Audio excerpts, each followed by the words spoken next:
우리 바울 선교회가 부른 저장 밑꽃 위에 있을 제가 참 좋아하는 찬양입니다. 네, 너무나도 아름다운 목소리로 찬양해 주셔서 하나님이 기뻐 받아주시고 또 우리에게 많은 은혜가 된 줄을 믿습니다. 감사드립니다. 우리가 사람들과 대화를 나누다 보면 그 사람의 관심사를 어느 정도 알 수가 있습니다. 그리고 대화를 통해서 요즘 그분이 누구와 가까이 하며 또 무엇과 가까이 하고 있는지에 대해서도 짐작할 수 있습니다. 저희 교회에서도 일부 예배가 끝나고 우리 안수 집사님들과 대화를 나누다 보면 늘상 듣는 단어들이 있습니다. 포썸, 투썸 이런 얘기 많이 하시죠. 또 버디 이야기도 하시고 오비 났다는 이야기도 하시고 누구는 도시락이다 라는 이야기도 하시고, 사실 저는 도시락이라는 용어는 잘 모르겠습니다. 그런 단어들을 보면 이분들의 주된 관심사는 역시 골프구나 라는 생각을 하게 됩니다. 어떤 분들은 이렇게 스포츠 이야기만 나오면 눈이 둥그레져서 이야기의 주도권을 가지고 가는 경우도 있습니다. 또 어떤 분들은 정치 이야기만 나오면 신이 나서 이야기 보따리를 내어놓는 그런 분들도 있습니다. 한편 권사님들이나 또 우리 여집사님들과 함께 식사를 하다 보면 주로 듣는 내용이 바로 남편이나 자녀들 이야기입니다. 그만큼 우리 어머니에게는 가장 주된 관심사가 남편과 자녀이기 때문에 그렇습니다. 그리고 요즘에는 지난 40일 특별 새벽 기도회 때 받았던 은혜들에 대해서 나누는 분들이 꽤 많이 있습니다. 매일 아침마다 피곤한 몸을 깨우고 나오면서도 하나님의 말씀을 사모하고 말씀을 가까이 하다 보니 저절로 하나님의 은혜를 나누게 되는 것 같습니다. 그런 모습들을 보면서 하나님이 우리 뉴욕교회에 많은 은혜를 부어주시고 계시는구나 생각을 하며 참 감사하게 됩니다. 이렇듯 우리는 우리가 가까이 하는 것들에 영향을 받으며 그것에 관심을 가지고 살아갑니다. 그래서 우리는 삶을 살아감에 있어서 무엇을 가까이 하느냐가 굉장히 중요합니다. 왜냐하면 우리는 우리가 가까이 하는 것에 영향을 받기도 하고 또 영향을 주기도 하기 때문입니다. 우리는 세상을 살아감에 있어서 우리가 해야 할 일들을 하면서 살아갑니다. 그리고 우리가 꼭 만나야 될 사람들을 만나면서 우리 인생을 만들어 갑니다. 세상을 살아가면서 꼭 해야 될 일이 있고 또 가까이 해야 될 그런 사람도 있습니다. 여러분들은 지금 무엇을 가장 가까이 하며 누구와 가장 가까이 지내며 살고 계시는지요? 지금 내가 가까이 하는 일, 또 지금 내가 가까이 하고 있는 사람으로 인해서 지금의 나의 생활이 영향을 받고 있다는 사실은 전혀 부인할 수 없을 것입니다. 우리는 많은 사람들과 어우러져 살면서 바쁜 일상을 보내고 있습니다. 하지만 아무리 바쁜 일상 가운데서도 우리가 잊지 말아야 될 사실이 있습니다. 바로 오늘 본문의 주제 구절인 8절에 나오는 하나님을 가까이 하라는 하나님의 명령입니다. 우리가 세상을 살아감에 있어서 많은 사람들을 가까이 하며 살아가고 있지만 그 중에서도 우리가 가장 가까이 해야 할 분은 바로 우리의 삶의 주관자이신 하나님이심을 여러분 꼭 기억하시기 바랍니다. 오늘 우리가 접하고 있는 이 야고보서는 우리가 익히 알고 있듯이 행함이 있는 믿음을 강조하는 서신서입니다. 이러한 행함이 있는 믿음을 위해서 오늘 본문에서는 우리로 하여금 하나님을 가까이 하라라고 권면하고 있습니다. 왜냐하면 하나님을 가까이 하는 삶이 바로 복된 삶이기 때문에 그렇습니다. 하나님을 가까이 하는 삶을 통해 우리가 세상에서 믿음을 지키며 순례의 길을 외롭지 않게 걸어갈 수 있기 때문에 그렇습니다. 오늘 본문을 보면 하나님을 가까이 하라는 명령을 주기 이전에 우리로 하여금 버려야 할 것들에 대해서 먼저 교훈하고 있는 것을 보게 됩니다. 왜냐하면 그런 것들이 하나님을 가까이 하는데 방해가 되기 때문이죠. 오늘 주신 본문의 말씀을 토대로 하나님을 가까이 하기 위해서 우리가 버려야 할 것들이 무엇인지에 대해서 먼저 살펴보도록 하겠습니다. 첫 번째는 본문 1절과 3절에서 계속 이야기하고 있는 바로 우리 안에 있는 정욕입니다. 본문 1절을 보면 초대교회 안에도 다툼과 갈등이 있었던 것을 짐작할 수가 있습니다. 짐작컨대 당시는 유대인 출신 그리스도인들과 또 이방 출신 그리스도인들 간의 갈등이 심했을 것입니다. 또 신분 차이에 대한 갈등도 분명히 있었을 것입니다. 지금 우리의 모습도 별반 다를 바 없죠. 우리는 삶을 살아감에 있어서 또는 교회 안에서 신앙생활을 하면서도 부던히도 여러 모양의 갈등과 싸움의 올무에 갇혀서 스스로 상처를 받기도 하고 또 실망과 깊은 좌절감을 맛보기도 합니다. 그런데 그러한 갈등과 싸움이 지속적으로 일어나는 이유가 무엇일까요? 그것은 바로 어떤 싸움이 일어났을 때 내 안에 있는 그 정욕을 보지 못하고 상대방에서 문제를 찾고 상대방에게 책임을 전가하는 습성을 우리가 가지고 있기 때문에 그렇습니다. 여러분, 교회의 갈등도 마찬가지입니다. 하지만 오늘 본문에서 야고보는 그 모든 싸움의 원인, 모든 갈등의 원인이 다른 사람 때문에 일어나는 것이 아니고 바로 내 자신 안에 있는 정욕 때문이라고 분명히 교훈하고 있습니다. 여러분, 정욕은 무엇일까요? 바로 자기만 생각하는 이기적인 욕구, 이기적인 욕망을 의미합니다. 대부분의 싸움은 내가 좀 더 높아지라고, 내가 좀 더 잘 되기를 바라고 남은 망하기를 바라는 데서 일어납니다. 하지만 그러한 이기적인 욕망이 결국 우리로 하여금 하나님과 거리가 먼 삶을 살게 만드는 주된 요인이 됩니다. 본문 2절을 보십시오. 너희는 욕심을 내어도 얻지 못하여 살인하며 시기하여도 능히 취하지 못함으로 다투고 싸우는도다. 너희가 얻지 못함은 구하지 아니하기 때문이요라고 말씀하고 있습니다. 이 말씀을 토대로 보면 우리가 원하는 것, 또 우리가 구하는 것을 주시는 주체는 나도 아니고 다른 사람도 아니고 바로 하나님이심을 금방 알 수가 있습니다. 하나님은 분명 구하는 자에게 아낌없이 주시는 분이십니다. 하나님은 우리를 위해 가장 사랑하신 독생자도 주셨고 또 우리에게 영원한 생명도 선물로 주셨습니다. 우리는 가장 좋은 것을 주시는 그 하나님을 믿고 구하는 자세가 필요합니다. 그런데 기도해도 못 얻는 사람이 있다라고 말씀합니다. 그 이유가 무엇일까요? 3절을 보겠습니다. 구하여도 받지 못함은 정욕으로 쓰려고 잘못 구하기 때문이라 라고 합니다. 야고보는 기도해도 얻지 못하는 것은 우리가 정욕으로 쓰려고 잘못 구하기 때문이라고 합니다. 그렇다면 정욕으로 구한다는 것은 어떤 의미일까요? 그것은 바로 이기적이고 탐욕적인 기도를 의미합니다. 바로 구하는 동기가 잘못되었다는 것이죠. 그래서 우리는 하나님의 주권과 하나님의 섭리 가운데서 기도할 수 있어야 합니다. 하나님은 날마다 우리와 대화하기를 원하시는 분이십니다. 그리고 그 대화 가운데 우리로 하여금 당신의 뜻을 깨닫고 그 뜻대로 순종하기를 원하십니다. 우리가 기도하는 목적이 무엇일까요? 내가 잘 먹고 내 욕구를 채우기 위해서 기도하는 것이 아니라 바로 하나님의 마음을 내 마음에 품고 하나님이 원하시는 삶을 이 땅에서 이루기 위해서 바로 기도하는 것입니다. 자신의 생각을 버리고 묵묵히 하나님의 뜻을 구하는 삶이 바로 하나님을 가까이 하는 삶임을 여러분 기억하시고 매일매일 자신의 생각과 자신의 아집 그리고 이기적인 욕망을 버리는 그런 훈련을 하시기 바랍니다. 그리고 그 비어있는 그 공간에 하나님의 마음과 하나님이 생각이 채워질 수 있도록 여러분 그 은혜를 사모하시기 바랍니다. 그렇게 자신의 정욕을 버리고 하나님 앞에 기도할 때 하나님은 분명히 우리와 가까이 하시며 우리의 기도에 분명히 응답해 주십니다. 여기에 계신 우리 모든 뉴욕교회 식구들이 자신의 정욕을 버리며 영적으로 깨어 있어서 날마다 하나님과 가까이 하며 하나님이 기뻐하시는 삶을 살아가시기를 주님의 이름으로 축원해 드립니다. 우리가 하나님을 가까이 하기 위해 버려야 될 두 번째는 무엇일까요? 바로 세상과 벗하는 마음입니다. 본문 4절을 보겠습니다. 가늠한 여인들아 세상과 벗된 것이 하나님과 원수됨을 알지 못하느냐? 그런즉 누구든지 세상과 벗이 되고자 하는 자는 스스로 하나님과 원수되는 것이니라. 야고보는 세상을 사랑하는 사람들을 가늠한 여인들이라고 표현하고 있습니다. 가늠하는 사람들은 하나님을 떠나서 세상을 사랑하는 정조 없는 그런 사람들입니다. 세상을 사랑하는 사람들은 하나님보다 세상이 더 좋아 보입니다. 세상 사람들이 부러워 보이고 신앙생활하는 자신은 어리석어 보이고 또 초라해 보이기도 합니다. 5절을 보십시오.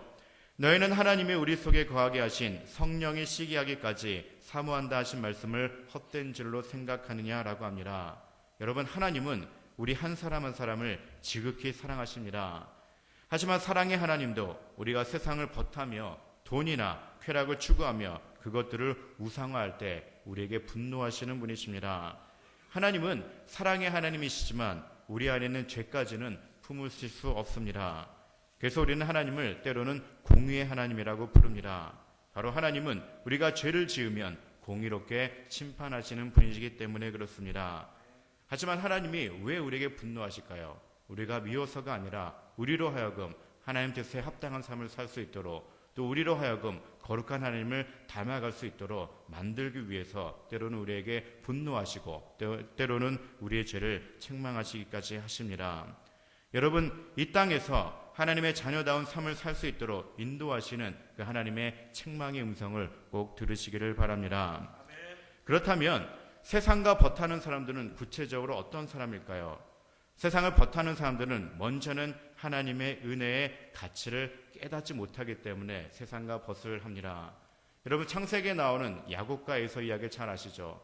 그들은 쌍둥이로 태어났습니다. 같은 시각에 태어났고 같은 환경 속에서 자랐습니다. 하지만 그들의 삶의 결말은 너무나도 판이하게 나타납니다. 무엇이 그들의 삶을 그렇게 다르게 바꾸었을까요?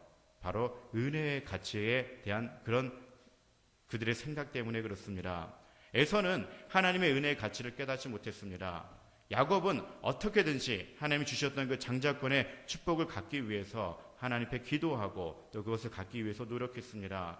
하지만 에서는 자기에게 있었던 그 축복이 축복인지를 깨닫지 못했기 때문에 그는 그것을 팥죽 한 그릇에 팔아먹는 망령된 자가 되었던 것이죠. 바로 은혜에 대한 가치를 몰랐기 때문에 그렇습니다. 여러분, 우리가 신앙생활을 함에 있어서 어디에 많은 가치를 주십니까? 우리가 누리고 있는 모든 것들이 다 하나님의 은혜입니다. 그리고 우리는 앞으로 살아감에 있어서도 바로 그 하나님의 은혜의 가치를 소중히 여길 수 있어야 합니다. 그럴 때 비로소 하나님이 우리를 사용하시기 때문에 그렇습니다. 또 세상을 버타는 사람들은 어떤 사람들일까요? 바로 희생을 모르는 사람들입니다. 그래서 그들은 자신의 유익만을 위해 살아갑니다. 하지만 하나님을 가까이 하고 하나님을 사랑하는 사람은 하나님의 나라를 위해서 자신을 희생할 줄 알며 주변의 사람들에게 기쁨과 평안을 전해주는 능력 있는 삶을 살게 됩니다. 우리가 예수 그리스도를 영접하고 하나님의 자녀가 된 후로 우리 인생의 소유권은 내게 있는 것이 아니라 바로 우리의 아버지 되시는 하나님 손에 있음을 여러분 꼭 기억하시기 바랍니다. 우리가 지금은 비록 이 땅에서 터전을 잡고 수고를 하는 삶을 살고 있어도 우리가 바라봐야 할 것은 바로 영원한 하나님의 나라임을 여러분 꼭 기억하시기 바랍니다. 주님 그 나라에 이를 때까지 세상과 짝하지 마시고 더욱 하나님을 가까이 하시고 더욱 하나님을 깊이 사랑하십시오. 세상의 모든 가치를 두고 세상을 버타는 삶을 살다 보면 결국에는 죽음에 대한 두려움과 허탈감만 남게 됩니다. 여러분, 세상을 사랑하게 되면 영적인 세계에 어두워져서 하나님 안에서 사는 삶의 가치를 깨닫지 못하게 됩니다. 세상에 줄 수 없는 기쁨과는 비교할 수 없는 영원한 생명이 우리에게 주어졌습니다. 여러분, 그 은혜를 소중히 여기시고 주님이 부르실 그날까지 우리에게 주어진 거룩한 소명을 묵묵히 이뤄가는 그런 복된 삶을 사시기를 바랍니다. 세 번째로, 하나님을 가까이 하기 위해서 우리 안에 있는 교만을 대적하라라고 성경이 말씀하고 있습니다. 본문 6절입니다. 그러나 더 큰 은혜를 주시나니 그러므로 일렀으되 하나님이 교만한 자를 물리치시고 겸손한 자에게 은혜를 주신다 하였느니라. 하나님은 근본적으로 우리에게 은혜를 베푸시기를 원하시며 우리에게 복 주시기를 원하십니다. 그런데 우리가 하나님의 그 은혜를 받기 위해서 하나님이 주신 그 복을 받으려면 복을 받을 만한 그릇이 준비되어져 있어야 합니다. 그러기 위해서는 우리 안에 내재해 있는 그 교만함을 버려야만 합니다. 내 생각으로 가득 차 있고 내 힘으로 모든 것을 하려고 하는 그 교만함이 있는 한 하나님은 절대로 우리에게 은혜를 주실 수가 없습니다. 잠언서 16장 18절입니다. 교만은 패망의 선봉이요 거만한 마음은 넘어짐의 앞잡이니라라고 분명히 우리에게 경고하고 있습니다. 우리가 하나님의 은혜를 누리지 못하는 이유는 바로 우리의 마음이 교만해졌기 때문입니다. 사람들은 자신을 지으신 창조주를 무시하고 자신을 높이려 할 때 교만해집니다. 가장 대표적인 예가 창세기 11장에 나오는 바벨탑 사건입니다. 사람들의 수가 많아집니다. 그래서 그것을 권력화합니다. 그러자 그들은 자신들의 이름을 높이고 싶었습니다. 그래서 서로 흩어짐을 면하고 권력하기 위해서 탑을 건설합니다. 그래서 그 탑 꼭대기를 하늘에 닿게 하자라고 결탁합니다. 어떻게 보면 하나님 앞에 도전장을 내미는 것이죠. 그러자 하나님이 그 탑을 무너뜨리시고 그들의 언어를 혼잡하게 만들어 버리셨습니다. 그들을 흩으셨습니다. 왜 그랬을까요? 그들은 자신들에게 복을 내리신 하나님보다 자신들의 이름을 더 높이려 했기 때문에 그렇습니다. 마음이 교만해졌기 때문에 그렇습니다. 자신의 힘으로 무언가를 할 수 있다라고 생각하며 하나님의 은혜를 망각하고 하나님 앞에 도전장을 내밀었기 때문에 그렇습니다. 여러분, 이스라엘의 초대왕이었던 사울왕은 어땠을까요? 그는 참 겸손한 사람이었습니다. 그래서 하나님 앞에 기름 부음을 받아서 이스라엘의 초대왕이 되는 놀라운 축복을 받았습니다. 하지만 그는 그 끝까지 그 겸손한 마음을 유지하지 못했습니다. 마음이 교만해졌습니다. 한 나라의 왕이 되자 모든 것이 자기 뜻대로 되어졌습니다. 그러자 하나님이 그를 버리기 시작했습니다. 그의 마음이 교만해졌기 때문에 그렇죠. 신약 성경에 등장하는 바리새인들이나 종교 지도자들은 어떻습니까? 그들은 스스로 율법에 얽매여 있습니다. 그 율법을 하나씩 지켜나가면서 스스로 마음이 교만해졌습니다. 나 정도면 참 잘난 사람이라는 생각을 하게 되었던 것이죠. 자신의 율법 행위를 자랑하며 스스로 마음이 높아졌기 때문에 이 땅에 메시아로 오신 하나님의 아들을 알아보지 못하는 그런 어리석은 사람이 되었습니다. 이렇듯 교만한 자는 하나님이 필요 없습니다. 하나님을 찾으려고 하지도 않습니다. 교만한 사람은 하나님을 가까이 하려 하지 않습니다. 그래서 하나님은 항상 겸손한 자를 찾으십니다. 그렇다면 겸손한 사람은 어떤 사람일까요? 겸손한 사람은 바로 하나님은 크게 보이고 나는 작게 보이는 그런 사람입니다. 겸손의 크기는 하나님이 우리에게 은혜를 부어주실 수 있는 그런 그릇의 크기이기도 합니다. 7절 말씀 보겠습니다. 그런즉 너희는 하나님께 복종할지어다. 마귀를 대적하라. 그리하면 너희를 피하리라. 겸손한 사람은 어떤 사람일까요? 하나님의 말씀에 복종하는 사람입니다. 하나님의 말씀에 순종하는 사람이 겸손한 사람입니다. 교회에서 신앙생활하면서 우리가 받기 쉬운 유혹들이 여러 가지가 있습니다.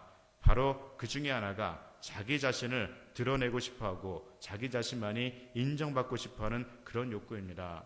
내 뜻이 관철되기를 원하는 마음입니다. 그래서 어떤 일을 하면서 항상 무리수를 둡니다. 내가 드러나기 위해서, 나를 나타내기 위해서 다른 사람들을 희생시키는 경우도 있습니다.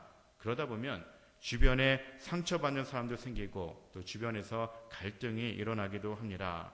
그래서 하나님은 겸손한 사람을 사용하기를 원하십니다.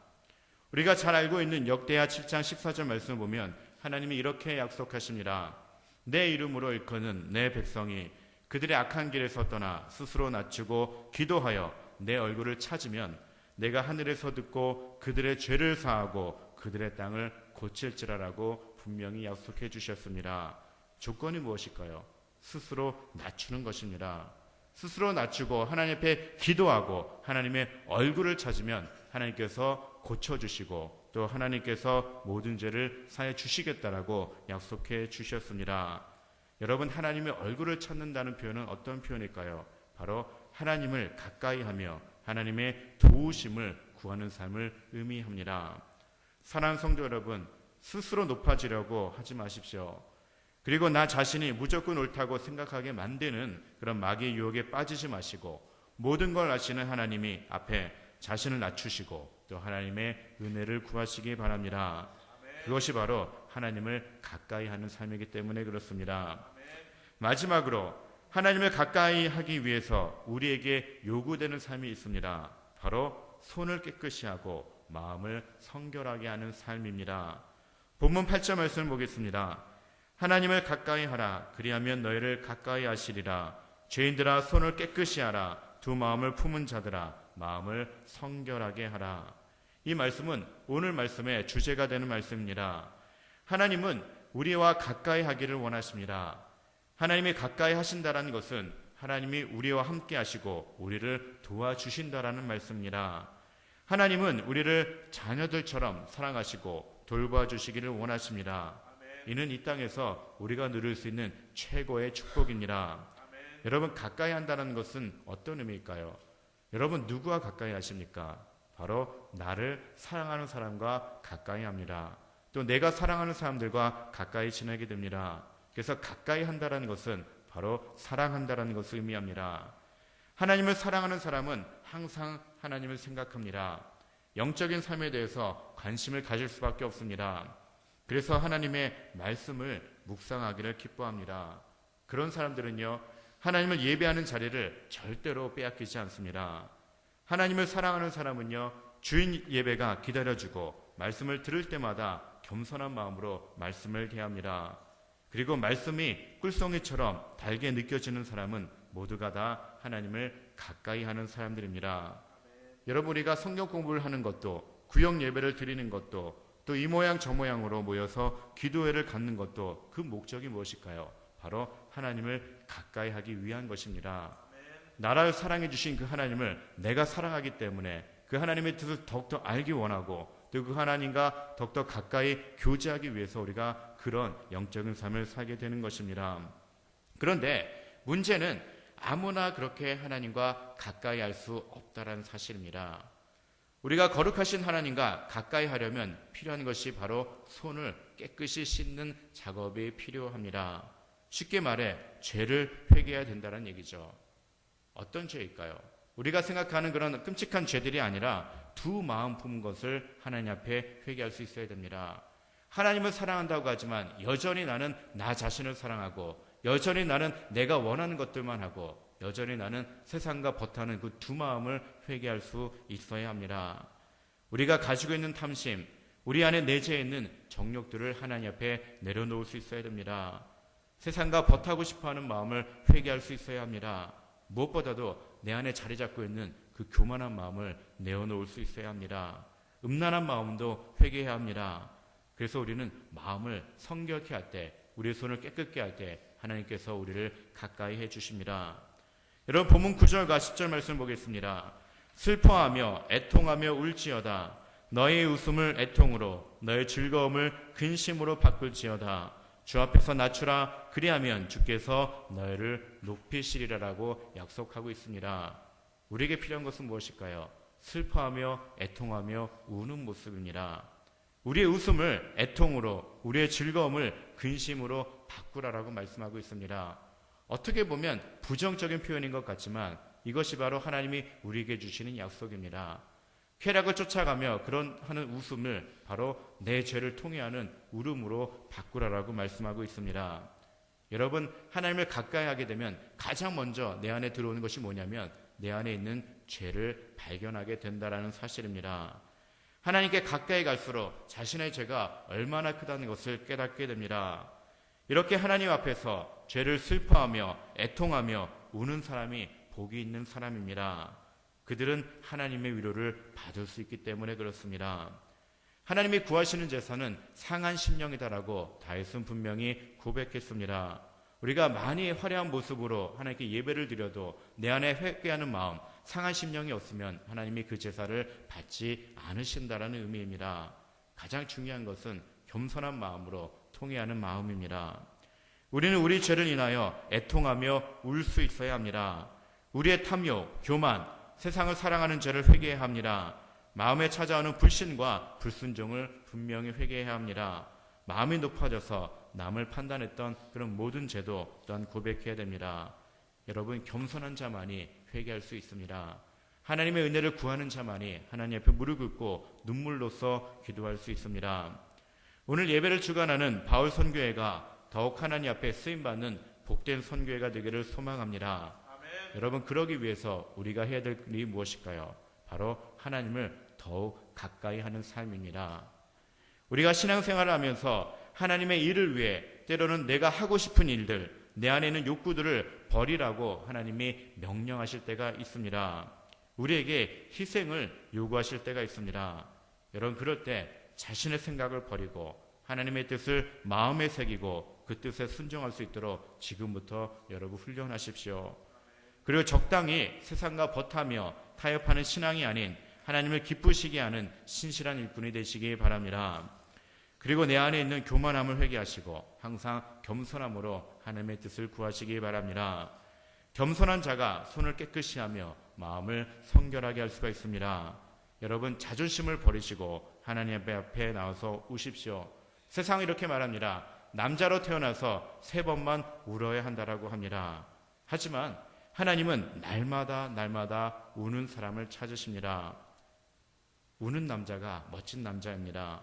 자신의 죄 때문에 통회하며 우시고 또 주변의 어려운 사람들 생각하며 안타까운 마음으로 울며 그분들을 위해서 중보기도 하십시오. 하나님이 분명히 우리의 눈물을 멸시치 않으십니다. 하나님이 분명히 눈물을 흘리며 기도하는 그 기도에 응답해 주십니다. 여러분, 이번 한 주간 동안 내가 어떻게 하면 하나님과 가까이 할 수 있는지에 대해서 한번 고민해 보시기 바랍니다. 내 안에 있는 이기적인 욕구들을 먼저 버리십시오. 내 안에 있는 교만함을 하나님 앞에 내려놓으시기 바랍니다.